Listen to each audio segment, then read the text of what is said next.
আমারে যে উহুদের ময়দানে দান দান শহীদ করে রক্তাক্ত করছে তুমি শোনো নাই? আমি যে 14 দিন পেটে ক্ষুধার তাড়নায় পাথর বাঁধছিলাম উম্মত, তোমার মনে নাই? একবারও শোনো নাই আমার ক্ষুধার কষ্ট, আমার পিঠের ব্যথা, আমার দাঁতের ব্যথা, আমার কাঁধে 2টা কড়া ঢুকে গেছে উম্মত। আমার ঘরে 3 মাস আল্লাহর নবীর স্ত্রী আয়েশা বলছে, আল্লাহর কসম উম্মত, নবীর স্ত্রী বলছে এক ফোঁটা চুলায় আগুন জ্বলে নাই।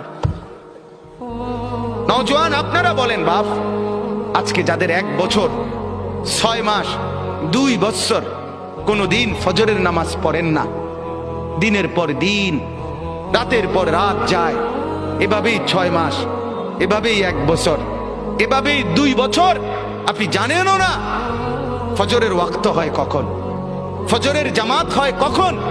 মেরে মুহতারাম, আমার ভাই, আমার বন্ধু, বলো।